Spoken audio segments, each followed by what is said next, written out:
Ilang araw kaming ganon.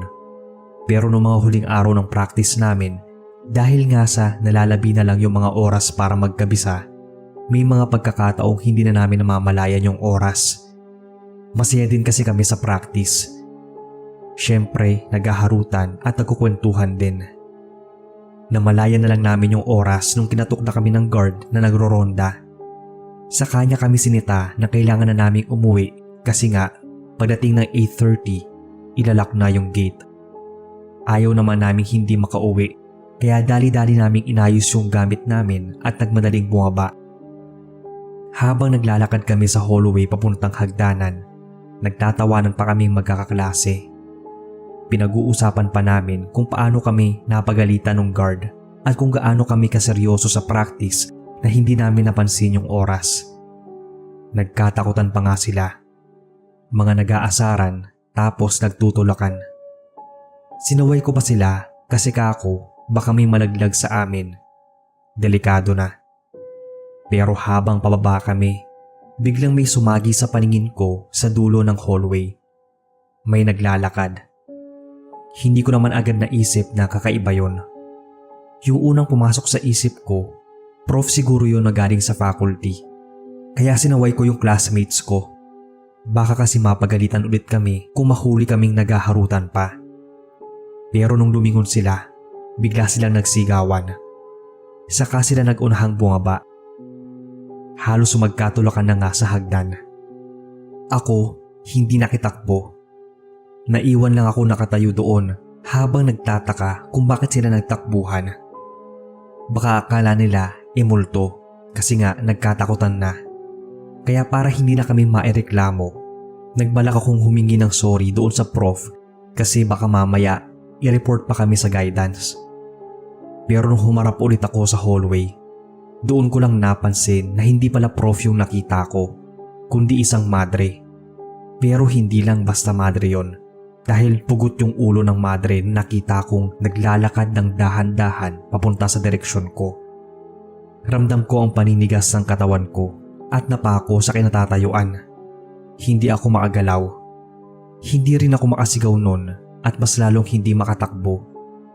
Kita ko kung paano siya patuloy na naglalakad papunta sa direksyon ko tapos wala pa siyang ulo.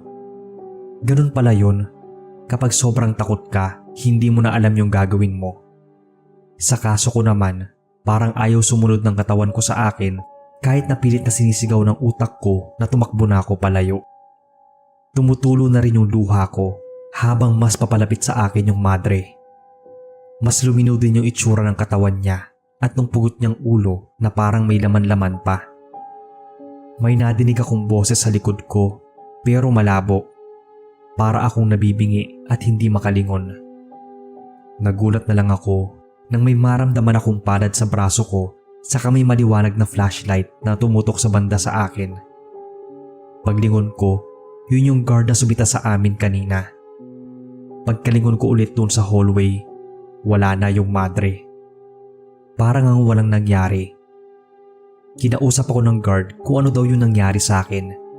Bakit daw ako umiiyak? At asaan na raw yung mga kasama ko. Pero hindi ako nakasagot. Nakatulala lang ako tapos sunod-sunod ang tumulo yung luha ko. Mukha namang nagpanik yung guard kaya dinala niya ako sa guidance office. Hindi pa rin ako makapagsalita tapos parang blanco pa rin. Hanggang sa tinawagan na yung mama ko sa emergency contact number sa ID. Sinundo ako ni mama at hanggang sa pag-uwi, tulala lang ako. Napapasigaw din ako sa takot kapag pinapatay yung ilaw. Andoon lang ako sa kwarto ni mama at nakasiksik sa kanya. Kinabukasan, nilagnat ako. Ilang araw akong hindi pumasok. Hindi rin ako naasali sa performance namin. Habang nagpapahinga sa bahay, kumalat pala sa buong school yung nangyari sa akin. Marami ang hindi makapaniwala. Pero may ilan din nagsabing hindi lang ako ang unang nakakita nun. Sabi nila, may mga teachers daw sa faculty rin na dati nakakita na ng pugot na ulo ng madre. May kwento rin daw dati na may mga madring pinugutan sa mismong lugar na yon nung panahon ng pananakop sa atin. Kaya daw minsan nagpapakita pa sila lalo na kapag ginagabi ka sa eskwelahan. Yung mga kaklase ko na nakakita sa madre, hindi na sila nagsalita. Parang pinagsabihan sila ng faculty na huwag nang palakihin pa yung kwento. Bawal kasi sa amin dati yung mga ganong issue sa school para di kumalat sa iba. Ako naman, nanahimik na lang din talaga. Ni ayoko ang pag-usapan yun dati kasi baka mamaya magpakita na naman sa akin. Simula nun, hindi na ako nagpahuli sa uwian. Kahit anong practice o school activity pa yan, siguradong bago mag-alas 6, nasa bahay na ako. Ngayong wala na ako doon sa school, hindi ko lang alam kung may iba pang nakakita doon sa madring pugutang ulo. Hanggang dito na lang po, Sir Bob, yung story ko. Sana ay mabasa ninyo. At isa pala ako sa mga silent listeners ninyo na always nag-aabang ng mga uploads. More power po sa inyong channel. Magandang araw po sa inyo pati na sa mga listeners. Madalas kong painggan itong channel nyo kapag break at lunchtime dahil naniniwala din ako na totoo talaga ang mga multo o kaluluwa. Ako rin kasi mismo ay nakaranas nito. At yun po sana ang gusto kong ibahagi sa inyo. Pa-anonymous na lang po. Unang naging trabaho ko talaga ay pagiging EMT pagkatapos kong graduate dito sa Bohol. Noong bago akong EMT, excited talaga ako. Unang trabaho kasi, kaya kahit toxic ang shift, ayos lang. Pero di pa man ako nakakailang araw sa trabaho, pinagsabihan na agad ako ng mga tao sa paligid na mag-ingat daw ako sa trabaho at palaging araw may nadidisgrasyang ambulansya sa amin. Sinagot ko pa nga na baka naman kasi mabilis lang yung takbo ng ambulansya kasi syempre emergency kaya hindi rin maiwasang madisgrasya minsan. Hindi raw ba sa ordinaryong aksidente yon kasi may kung ano daw na sinasadyang mga aksidente ng mga ambulansya. Yung tipong wala namang traffic, walang ulan, walang ibang sasakyan, maayos naman yung daan. Kumbaga, walang matinding dahilan para maaksidente. Pero basta na lang bumabangga. Halos sunod-sunod nga raw. May galit daw yata na kaluluwa na naghihiganti sa ambulansya. Dati daw yung naging pasyente. Namatay raw mismo doon sa loob ng ambulansya. Hindi pa nakarating ng ospital. Hindi raw kasi naasikaso lang maayos, sabi sa mga kwento. Nagreklamo pa nga yung mga kaanak ng pasyente pero walang naging aksyon. Kaya daw siguro naghihiganti yung kaluluwa at sunod-sunod yung mga nangyayaring disgrasya sa ambulansya. Hindi ko pinansin yung mga kwento, lalo na at akala ko chismis lang o kwentong barbero. Sa isip ko kasi nagkataon lang yung mga aksidente. Hindi ako naniniwala noon sa mga multo. Hindi rin ako madaling matakot. Pero habang tumatagal ako sa trabaho, unti-unti kong na-realize na baka nga may nagpaparamdam talaga. Ang una kong napansin ay yung mga gamit sa ambulansya kapag may emergency kami. Kapag may pasyente kaming sinasakay, laging may biglang aberya. May mga equipment at supplies na basta na lang nalalaglag mula sa compartment kahit sigurado kami naasara naman yon ng maayos. Minsan, nawawala yung mga gunting at stethoscope. Tapos maya-maya lang, andoon na sa ibang lugar. Yung parabang iniinis o pinaglalaroan ka. Nanggugulo kumbaga. Hanggang umabot na sa puntong akala ko napaparanoid na ako. Minsan kasi habang nasa biyahe kami, ramdam kong may direktang naatingin sa akin. Yung matalim ang pagkakatitig.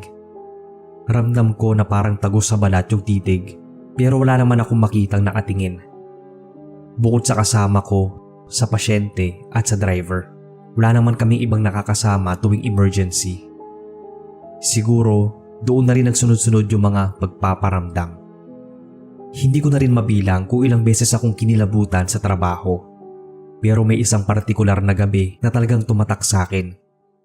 Hindi lang mismong takot para sumulto yung naramdaman ko nun, kundi pati na rin takot para sa kaligtasan ko at sa buhay naming mga naasakay sa ambulansya. Mag-aalas 12 na yun ng gabi nang biglang may emergency call. May isang matandang lalaki daw na mukhang inatake sa puso. Kailangan niya ng paunang lunas at madala agad sa ospital bago mahuli ang lahat. Kami naman to the rescue at mabilis siyang sinundo. Nagmamadali na rin kami na ni halos hindi ko na maalala kung paano namin siya naisakay sa ambulansya. Ang alam ko lang, nasa loob na kami tapos nagmamadali na akong asikasuhin siya. Chine-check ko yung vitals tapos inadjust ko yung oxygen mask para makahinga ng maayos. Iba na yung kaba ko nung gabing yon. Pero kasama naman sa trabaho namin yung dapat palagi kang maging kalmado at alerto. Kaya sinubukan ko pa rin ibaling yung focus ko sa pagsalba ng buhay ng matanda. Habang yung kasama niya na asawa niya ay panay lang iyak sa gilid. Pero ilang minuto pa lang kaming nasa biyahe, bigla akong kinabahan nang marinig ko yung sigaw ng driver. Wala raw preno yung sinasakyan naming ambulansya. Parang di agad nag-register sa utak ko yung sinabi niya. Pero nung nakita ko yung reaksyon niya, yung pagkataranta sa muka habang walang tigil sa pag-apak ng preno, doon ko na-realize kung gaano kaseryoso ang sitwasyon. At sino ba namang magbibiro na walang preno yung sinasakyan nyo, lalo na at ambulansya yon. Sakto pang mabilis yung takbo namin at talagang delikado para sa aming lahat kung hindi maibabalik yung preno. Halos bumaliktad na rin yung sikmura ko sa kaba habang nakikita kong papalapit na kami sa intersection. Kung hindi himalang babalik yung preno, malamang lahat kami hindi na aabot sa ospital. Tumingin ako sa paligid, naghanap ng paraan kung paano makakatulong. Pero sa gitna ng pagkataranta ko, may napansin ako sa gilid ng mga mata. Sa refleksyon kasi ng bintana ng ambulansya, may nakaupo sa dulo. Dahan-dahan kong nilingon yung refleksyon kahit pakiramdam ko ayaw kong makita kung ano man yon. Pero nang tuluyan na mag-register sa isip ko yung nakita, talagang nanigas yung buong katawan ko sa sobrang kilabot. Hindi kasi ganun kalinaw, pero kitang-kita ko sa refleksyon yung babaeng maputla na nakaupo at malapad ang pagkaangiti. Sobrang laki nga ng ngiti niya na halos mahatak na yung mga pisngi niya. Para talaga siyang tuwang-tuwa sa nangyayari sa amin. Naisip ko agad na baka siya nga yung sinasabi nilang naghihiganting multo at yun na rin yung katapusan namin. Hindi ko alam kung anong naisip ko nung panahon na yon. Basta napasigaw, napapikit at napadasal. Kahit anuman lang. Alam kong hindi ko dapat ginawa yon. Yung mag-create ng panic sa loob ng ambulansya dahil nga EMT ako. Pero talagang pumitik na lang din ako sa takot. At habang nagkakagulo kami, bigla na lang nagsalita yung asawa ng matandang pasyente namin. Nung una, hindi ko alam yung sinasabi niya. Pero habang tumatagal, napagtanto kong parang kinakausap niya yung multo. Sinasabi niyang tapos na yung paghihiganti niya. Wala nang may kasalanan sa kanya. Hindi kasalanan ng mga bagong pasyente ang nangyari sa kanya noon. Kilala pala ng matandang babae yung nagmumulto. Humingi siya ng tawad doon sa nangyari sa multo. Tapos ipinangako niya na lagi siyang magpapadasal para sa kaluluwa niya. Sinabi din ng babae na kakilala niya yung nanay ng multo at hindi daw yun masaya na naghihiganti pa ito magpasa hanggang ngayon. Lumagay na raw ito sa tahimik. Kung sigurong wala kami sa bingit ng kamatayan, iisipin kong baliw yung babaeng kasama namin. Pero hindi Kahit kasi ako, kung yun lang ang pwedeng gawin, talagang papatusin ko na at pakikiusapan. Tahimik akong nakikinig, pero sa totoo lang, nanginginig pa rin ako nun. Hindi ko alam kung anong mangyayari. Nagdasal na lang din ako sa utak ko. Hanggang sa mukhang dininig ng Diyos yung panalangin ko. O siguro, pinagbigyan ng multo yung pakiusap ng asawa ng pasyente. Hanggang sa bigla na lang naming narinig yung driver na nag-thank you Lord ng malakas dahil bago pa raw kami makapasok ng intersection, bumalik na yung preno ng ambulansya. Nagawa pang ibang ganong driver namin yung ambulansya sa gilid ng kalsada, pero dahil nga bumalik na yung preno at control, hindi naging ganon kalala. Kaya dali-dali ulit nagmaneho yung ambulansya papunta sa ospital, total malapit naman na. Nahabol namin yung matandang pasyente at nabuhay siya. Malaki ang pasasalamat niya sa amin. Ako naman, mas malaki ang pasasalamat sa asawa niya. Baka kasi kung hindi kinausap ng asawa niya yung kaluluwa, Baka pare-parehas na kaming kaluluwa ngayon. Simula nun, hindi ko naman na nakita ulit yung babae sa ambulansya at hindi na ako nakakarinig ng mga kwentong na-aksidenteng ambulansya. Lagi na rin ako may dalang rosaryo. Alam kong hindi na siya nagpaparamdam, pero hindi natin alam, baka pagala-gala pa rin siya at hindi pa nakakatawid sa liwanag. Isa pa rin siyang malaking paalala sa akin kung gaano kaimportante yung trabaho ko dahil buhay ang nakasalalay. Matagal din ako noon sa Bohol at ngayon dito na ako sa Manila nagtatrabaho. Bit-bit ko pa rin yung kahit anong mangyari, kailangan ibigay ko ang lahat para asikasuhin yung pasyente dahil baka mamaya dalhin hanggang hukay yung sama ng loob niya. Naikwento ko nga to sa ibang mga kasamahan ko. Ang ilan sa kanila hindi daw naniniwala. Hindi naman kasi kapanipaniwala yung kwento ko. Kaya buti na lang din at na-discover ko yung mga channels na tulad ng sa inyo para naman maibahagi ko rin tong experience ko kung saan may maniniwala talaga. Hello po Sir Bob at sa mga listeners na tulad ko. Ako si Avery. I-share ko sana itong story ko. Late last year lang nung pumunta kaming magbabarkada sa Bohol Museum para igala na rin yung foreigner na BF ng kaibigan ko. Ang kaso, bukod sa mga nasa loob sa museum, may iba pa pala akong makikita na di inaasahan. Maganda naman talaga yung museum. Maraming artifacts, old photos at kung ano-anong memorabilia. Nagpipicture lang din yung mga kasama ko tapos panay tingin sa paligid. Sobrang tahimik sa loob. Dinig mo yung may hinang yapak ng mga tao.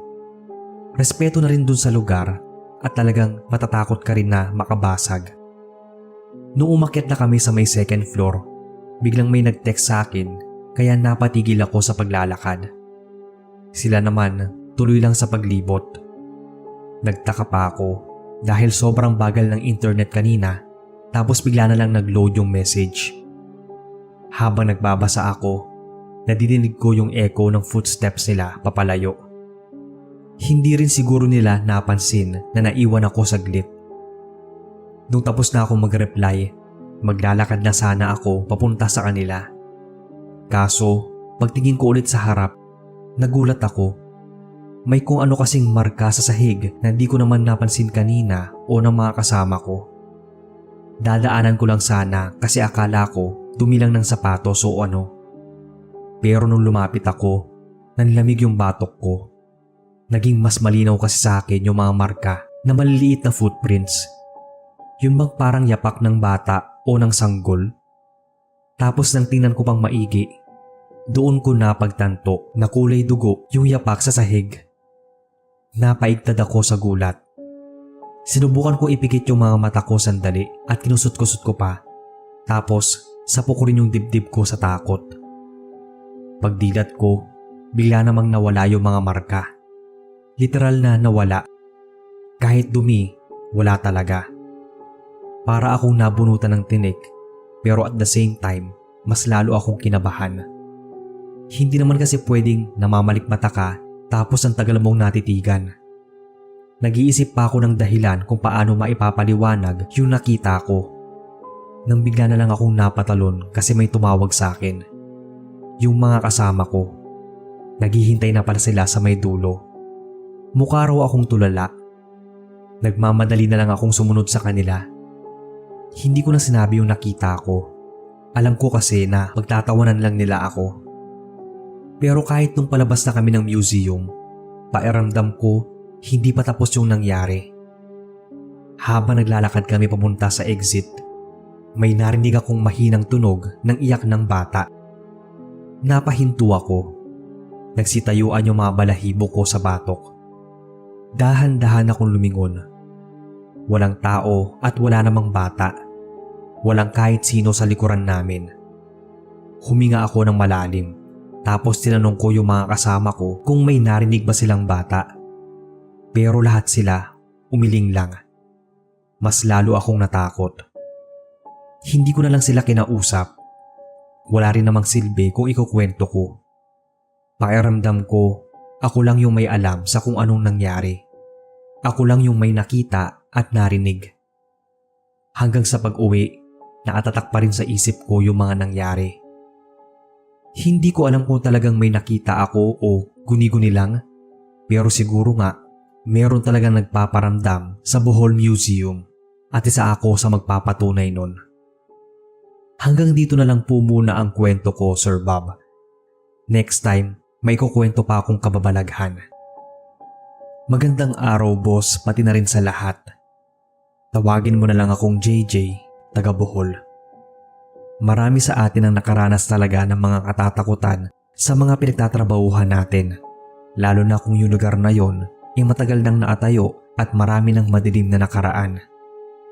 Kahit ako na dati hindi naman paniwalain sa multo mula nang ako mismo ang makaharap, hanggang ngayon kahit saan talagang natatakot at nag-iingat ako. Nagsimula ang lahat nung nasa 23 anyos pa lang ako. Dekada na rin ang nakalipas nung makapagtrabaho ako sa Old Capitol Building. Doon ako unang nagtrabaho. Dati, hindi ko maintindihan kung bakit bihira yung mga tao na nagtatagal doon. May mga nakakasabay ako sa shift na bigla na lang nawawala, nagre-resign at lumilipat ng ibang trabaho. Iisipin mo na baka mabigat lang talaga yung workload o kaya hindi pasok sa kanila yung environment kaya nagsisialisan. Pero habang tumatagal, na-realize ko na iba pala talaga yung dahilan. Hindi lang masyadong napag-uusapan sa amin. At ang dahilan ay may mga nagpaparamdam sa buong building, lalo na sa CR.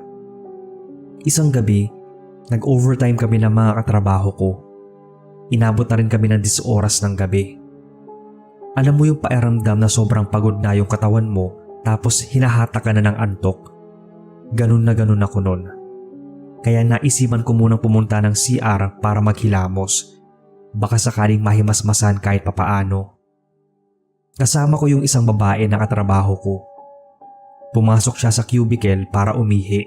Samantalang ako naman, tumapat sa lababo at nagsimulang maghilamos. Nilapat ko yung malamig na tubig sa mukha ko. Hinayaan ko lang na dumaloy para kahit papaano magising ako.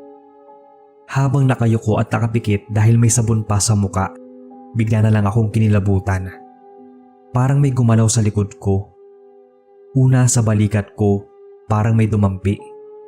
Hindi ko yun pinansin. Baka kasi hangin lang o imagination ko lang dahil nga pagod na. Pero maya-maya, naramdaman ko ulit sa ulo ko naman sa tuktok. Parang may lumulutang na bagay na bahagyang bumabangga sa akin. Hindi ako agad makadilat kasi nga may sabon pa yung mukha ko. Kaya pinatay ko muna yung gripo saglit. Saka nakapikit na tinanong yung kasama ko kung bakit nga ako kinakalabit. Hindi naman niya ako sinagot. Hindi yata narinig. Kaya sinimulan ko na magbanlaw ng muka. Ang kaso, hindi pa rin nawawala yung pakiramdam na may dumadampi sa akin. Sa braso ko naman sumunod. Hindi siya yung mabigat na may tipong nakapatong sa akin. Basta ramdam ko lang.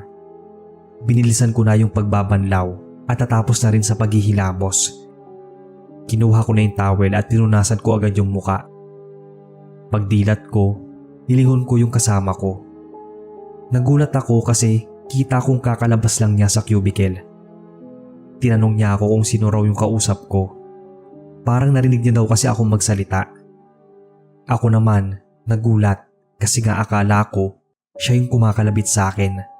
Pero hindi pala. Napatulala pa ako saglit. Saka nahimasmasan nung tinawag na ulit ako ng kasama ko. Sabi ko, wala lang yon. Pagkatapos ay lumabas na kami.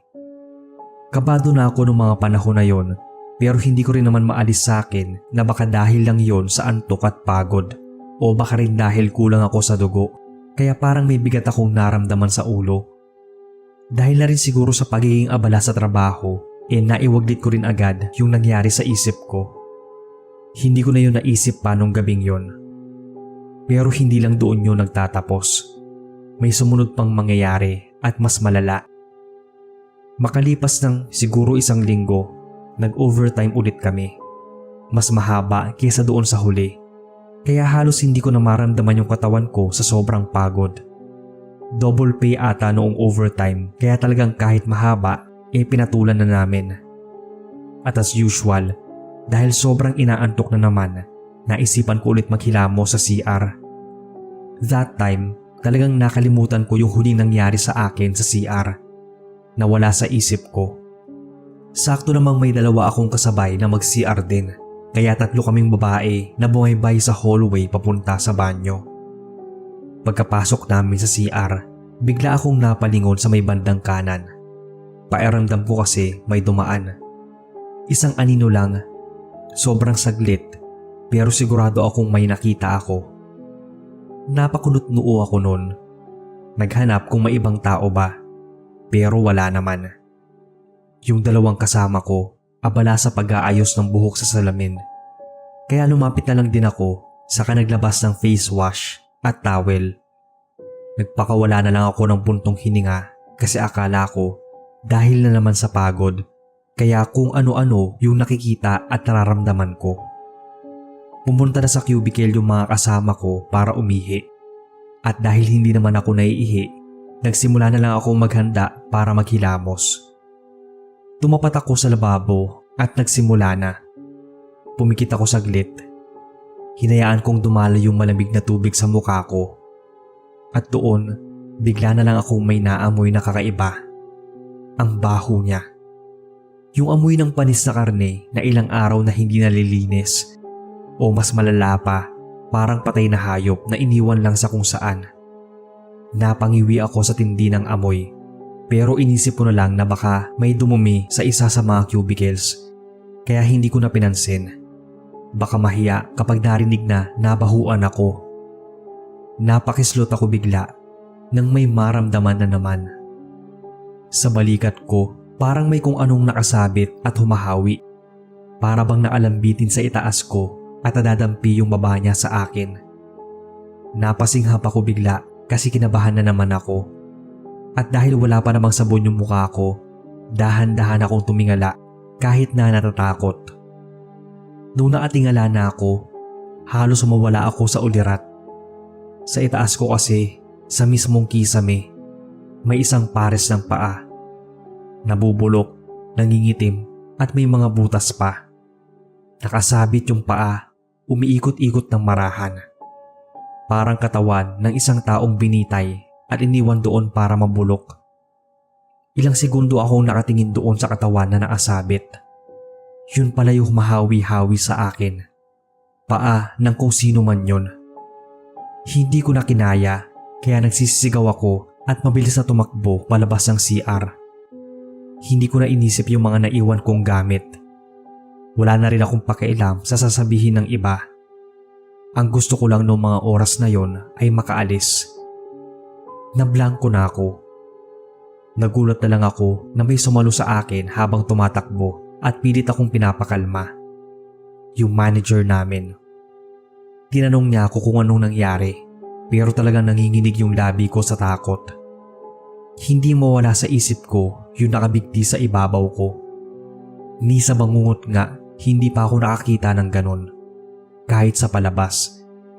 Tapos yun pala, mararanasan ko sa mismong trabaho. Naiisip ko palang na dumampi sa akin nung paulit-ulit yung paa na nakabigti. Sobrang kinikilabutan na ako. Pinalibutan ako noon ng mga katrabaho ko at pinainom ng tubig. Sa kanila ako tinanong kung may nagparamdam din daw ba sa akin. Nagulat ako kasi paano nila nahulaan. Yun pala, marami na sa amin yung nakaranas nung pagpaparamdam. Hindi lang pinag-uusapan kasi daw baka mas lalong lumala yung pagpaparamdam nun. Naiyak na lang ako at tinanong sila kung ano ba talagang meron. Saka sila nagkwento sa akin. Doon ko nalaman na yung lumang Capitol Building pala dating ginawang kulungan ng mga Hapon nung panahon ng giyera. Maraming ginawang prisoners doon na Pinoy at mga Amerikano. May mga pinahirapan hanggang sa tuluyang managutan ng hininga. At ang pinakakinatatakutan talaga, maraming pare at madre ang ibinitay sa loob mismo ng gusaling yon. At siguro, isa sa kanila yung nagpakita sa akin. Nagtagal pa naman ako doon sa trabaho, Pero hindi na ako nag-overtime kahit kailan o kahit man lang pumunta sa CR na yon.